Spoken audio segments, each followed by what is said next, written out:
우리가 뇌를 100% 다 쓸 수 있다면 어떻게 될까요? 영화에서처럼 초능력이 생기고 모든 지식을 순식간에 습득하고 시간을 느리게 볼 수 있을까요? 아니면 그 반대로 뇌가 과부하로 터져버릴까요? 사실 이 질문 자체가 잘못된 전제에서 시작된 거거든요. 왜냐하면 우리는 이미 뇌를 100% 사용하고 있거든요. 그럼 오늘은 이 흥미로운 뇌 과학 이야기를 한번 풀어보겠습니다. 많은 사람들이 우리는 뇌의 10%만 사용한다는 말을 들어봤을 겁니다. 심지어 과학 선생님 중 절반 정도가 이 말을 사실이라고 믿고 있다는 연구 결과도 있어요.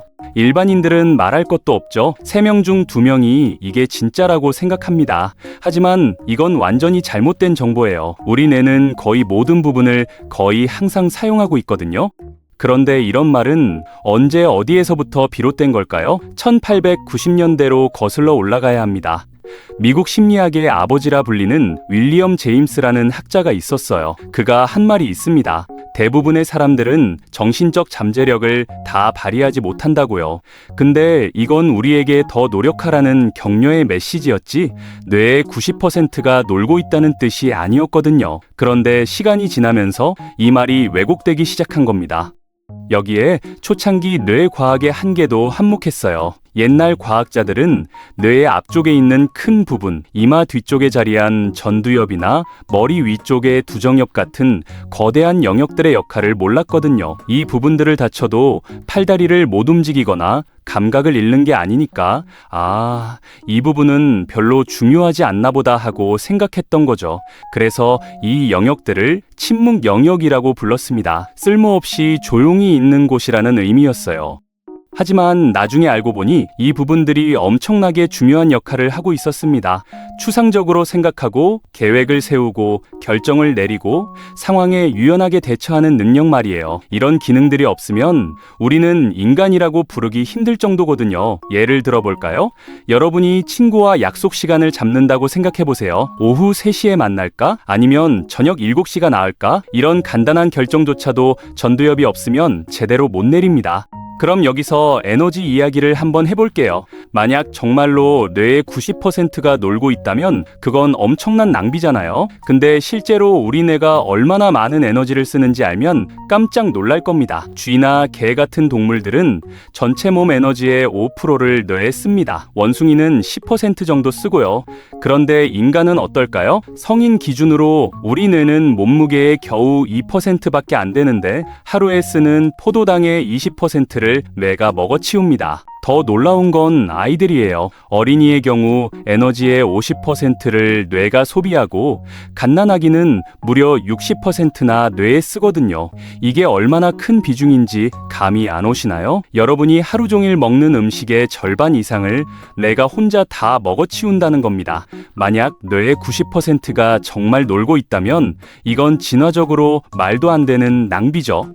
그런데 재미있는 건 뇌 크기만 보면 인간이 최고가 아니라는 거예요. 코끼리 뇌는 5kg이, 고래 뇌는 9kg이나 됩니다. 인간 뇌는 1.5kg 정도밖에 안 돼요. 그럼 코끼리나 고래가 우리보다 훨씬 똑똑해야 하는 거 아닐까요? 하지만 중요한 건 크기가 아니라 밀도거든요. 같은 공간에 얼마나 많은 신경세포를 빽빽하게 집어넣느냐가 지능을 결정합니다. 인간은 이 부분에서 압도적이에요. 여기서 흥미로운 사실 하나 더 말씀드릴게요. 우리가 이렇게 큰 뇌를 유지할 수 있게 된 건 요리 덕분입니다. 진짜예요. 약 150만 년 전에 인류가 불을 발견하고 음식을 익혀 먹기 시작했거든요. 25kg 정도 되는 유인원은 하루에 8시간을 먹는 데만 써야 530억 개의 뇌세포를 유지할 수 있어요. 그런데 음식을 익히면 어떻게 될까요?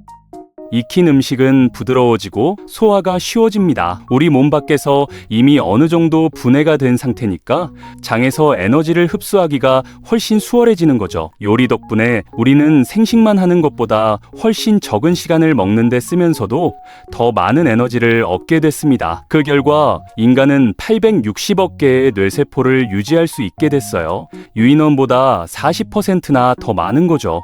그러니까 여러분이 지금 라면을 끓여 먹을 수 있다는 것 자체가 우리를 똑똑하게 만든 핵심 기술인 셈입니다. 그럼 이렇게 얻은 에너지를 뇌는 어떻게 쓸까요? 놀랍게도 뇌가 태우는 칼로리의 절반은 그냥 뇌의 구조를 유지하는 데만 쓰입니다. 실제로 뭔가를 생각하거나 행동하는 게 아니라요. 뇌세포 막을 통해서 나트륨 이온하고 칼륨 이온을 계속 펌프질해서 전기 신호가 전달될 수 있는 상태를 유지하는 것만으로도 엄청난 에너지가 들어가거든요. 숫자로 표현하면 어마어마합니다. 우리 뇌는 1분의 1 3.4 곱하기 10의 21제곱계의 ATP 분자를 소비해요. ATP는 우리 몸의 에너지 화폐 같은 건데 이게 얼마나 큰 숫자냐면 상상이 안 갈 정도거든요. 860억 개나 되는 뇌세포 하나하나를 대기 상태로 유지하는 것만으로도 이렇게 많은 에너지가 필요한데 여기에 실제로 신호를 보내고 생각하고 행동하는 데 쓸 에너지는 얼마 안 남는 겁니다. 그래서 뇌는 엄청나게 영리한 전략을 쓰고 있어요. 한 번에 모든 뇌세포를 다 활성화시키는 게 아니라 필요한 부분만 아주 적은 비율로 활성화시키는 거죠. 이걸 전문 용어로 희소부호화라고 부릅니다. 쉽게 말하면 적은 수의 세포만 켜면서도 최대한 많은 정보를 전달하는 방식이에요. 왜 이렇게 하냐고요? 한 번에 조금만 활성화시키면 그 신호가 퍼져나갈 수 있는 경로가 엄청나게 많아지거든요. 수천 가지, 수만 가지 경로로 정보가 퍼질 수 있어요. 이게 바로 우리 뇌가 복잡한 생각을 할 수 있는 비결입니다. 적은 에너지로 최대한 많은 정보 처리를 하는 거예요. 그런데 여기서 문제가 하나 생깁니다. 만약 너무 적은 세포만 사용하면 어떻게 될까요? 나머지 세포들은 왜 필요한 걸까요? 진화 과정에서 쓸모없는 건 다 사라지는데 거의 안 쓰는 세포들을 왜 계속 유지하고 있을까요? 이건 말이 안 되죠. 그래서 과학자들이 계산을 해봤습니다. 최적의 효율을 위해서는 전체 뇌세포 중 1%에서 16% 정도가 동시에 활성화되어야 한다는 결과가 나왔어요. 이게 바로 우리가 의식을 유지하면서 살아갈 수 있는 에너지 한계선입니다. 더 많이 활성화시키면 에너지가 부족해서 뇌가 제대로 작동을 못하고 더 적게 활성화시키면 정보 처리가 제대로 안 되는 거죠. 그렇다면 여기서 중요한 질문을 해볼게요. 만약 우리가 정말로 뇌를 100% 활성화시킨다면 어떻게 될까요? 영화에서처럼 초능력이 생길까요? 아니요. 현실은 훨씬 심각합니다. 그건 사실 뇌전증 발작이거든요. 뇌전증 환자가 발작을 일으킬 때 뇌 스캔을 찍어보면 엄청나게 많은 뇌세포가 동시에 활성화되는 게 보입니다. 정상적인 상태에서는 절대 그렇게 많은 세포가 한꺼번에 켜지면 안 되거든요. 그렇게 되면 뇌가 통제 불능 상태가 돼버려 의식을 잃고 경련을 일으키고 최악의 경우 생명이 위험해질 수도 있습니다. 그러니까 뇌를 100% 쓴다는 건 초능력이 아니라 재앙인 셈이죠.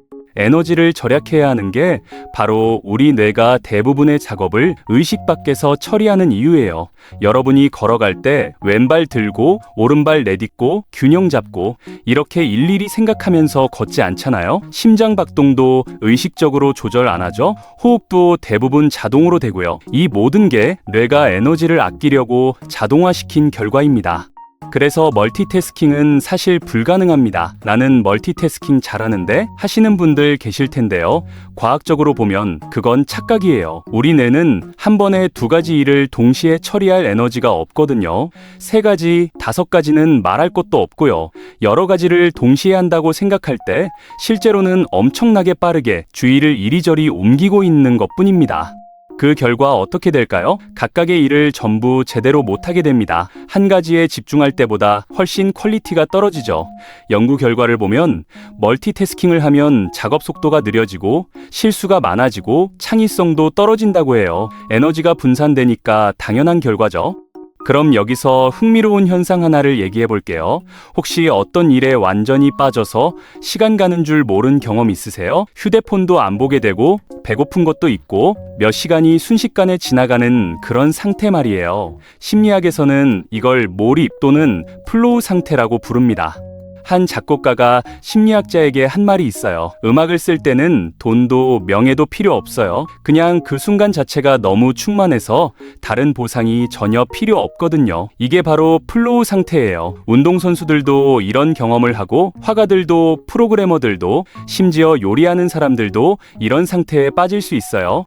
이 상태가 뇌 과학적으로 어떻게 가능한지 아세요? 우리 뇌는 초당 110비트의 정보만 처리할 수 있거든요. 누군가 말하는 걸 듣는데 약 60비트가 필요해요. 그래서 두 사람이 동시에 완전히 다른 이야기를 하면 둘 다 제대로 못 듣는 겁니다. 하지만 음악 들으면서 문자 확인하고 머리 만지는 정도는 가능하죠. 왜냐하면 이런 간단한 행동들은 많은 비트를 안 쓰거든요. 그런데 플로우 상태에 들어가면 어떻게 될까요? 하고 있는 활동이 110비트를 전부 다 잡아먹어버립니다. 다른 걸 생각할 여유가 전혀 없어지는 거예요. 주변 세상이 사라진 것처럼 느껴지고 배고픈 것도 졸린 것도 모르게 되죠. 심지어 자신에 대한 의심도 사라집니다. 내가 이걸 할 수 있을까? 같은 생각 자체를 할 에너지가 없거든요. 이 상태에서는 시간 감각도 왜곡됩니다. 몇 시간이 몇 분처럼 느껴지기도 하고 반대로 느껴지기도 해요. 책을 읽을 때는 글자가 살아 움직이는 것 같고, 악기를 연주할 때는 악기가 나한테 말을 거는 것 같고, 달릴 때는 세상이 HD 화질로 선명하게 들려오는 느낌이 들죠. 그럼 이 놀라운 상태를 어떻게 만들 수 있을까요? 두 가지 요소가 필요합니다. 첫째는 도전 과제의 난이도고, 둘째는 본인의 실력이에요. 초등학교 2학년 수학 문제를 푼다고 생각해 보세요. 여러분은 실력은 있는데 문제가 너무 쉬우니까 지루해지죠. 반대로 새 직장에 첫 출근했는데 갑자기 엄청 어려운 일을 맡기면 어떻게 될까요? 이번엔 도전이 너무 크니까 불안해집니다. 플로우는 그 중간 어디쯤에 있어요. 실력도 충분하고 도전도 적당한 지점 말이죠. 일은 어렵지만 내가 해낼 수 있다는 자신감이 있는 상태예요. 이 균형점을 찾는 게 핵심입니다. 플로우 상태에 들어가려면 몇 가지 준비가 필요해요. 먼저 타이밍이 중요합니다. 여러분이 가장 생산적인 시간대가 언제인가요? 이른 아침, 한낮, 아니면 한밤중? 사람마다 다 다르거든요. 피곤하거나 화나거나 배고프면 안 돼요. 에너지가 충만하고 기분이 좋을 때여야 합니다. 핸드폰은 무음으로 해두고 TV는 끄고 가능하면 방문도 닫으세요. 친구가 보낸 고양이 사진 한 장 보는 것 때문에 집중력이 깨지면 다시 완전히 집중하는데 25분이나 걸린다는 연구 결과가 있거든요. 책상도 깨끗이 정리하고 필요한 물건들을 미리 다 준비해 두세요. 나중에 뭔가 가지러 일어나면 플로우가 깨지니까요. 그리고 무엇을 할지 명확하게 정해야 합니다. 이게 정말 중요해요. 막연하게 뭔가 해야지 하면 집중이 안 되거든요. 소설 3장 쓰기, 그림 완성하기, 사업계획서 작성하기, 이렇게 구체적인 목표가 있어야 합니다. 다만 아무 활동에서나 플로우를 경험할 수는 없어요. 본인이 이미 정말 잘하는 것이어야 하거든요. 과학자들은 어떤 분야에서 진짜 전문가가 되려면 하나만 시간의 연습이 필요하다고 해요. 하루 3시간씩 9년 넘게 해야 하는 거죠. 그 정도로 숙련된 활동에서만 플로우가 가능합니다. 도전 과제도 적절해야 해요. 너무 쉬우면 바로 지루해지고 너무 어려우면 플로우에 못 들어갑니다. 딱 본인 실력보다 조금 더 높은 수준의 과제가 이상적이에요. 그리고 구체적인 목표가 있어야 정신이 한 곳에 집중되고 딴 생각을 안 하게 됩니다. 준비가 끝났으면 시작하면 되는데 바로 플로우에 들어가진 않아요. 운동할 때 준비 운동 하듯이 워밍업이 필요하거든요. 보통 15분 정도 집중하면 플로우 상태에 진입한다고 합니다. 첫 시도에 안 되더라도 실망하지 마세요. 계속 연습하다 보면 점점 쉬워질 겁니다. 흥미로운 건 인류의 위대한 업적들이 대부분 플로우 상태에서 나왔을 거라는 점이에요. 작곡가들이 명곡을 만들 때, 작가들이 명작을 쓸 때, 운동선수들이 세계 기록을 세울 때 모두 플로우 상태였을 가능성이 높거든요. 그러니까 플로우는 단순히 기분 좋은 경험이 아니라 우리가 최고의 성과를 낼 수 있는 뇌의 상태인 셈이죠. 결국 정리를 해보면 이렇습니다. 우리는 이미 뇌를 100% 사용하고 있어요. 다만 에너지 효율 때문에 한 번에 적은 비율만 활성화시키는 거죠. 만약 정말로 모든 뇌세포를 동시에 켠다면 그건 발작이 일어나는 거고요. 우리 뇌는 이미 엄청나게 똑똑하고 강력합니다. 다만 그 힘을 유지하려면 엄청난 에너지가 필요하고, 그래서 뇌는 영리하게 에너지 절약 계획을 내장하고 있는 거예요. 그러니까 뇌의 10%만 쓴다는 말 때문에 간혹 엉뚱한 행동을 해도 죄책감을 느낄 필요는 없습니다. 좀 더 뇌를 활성화해주기 위해 충분히 쉬게 해주고 좋은 음식을 드신다면 플로우 상태를 경험할 수 있으실 거예요. 그게 바로 우리 뇌를 제대로 사용하는 방법이랍니다.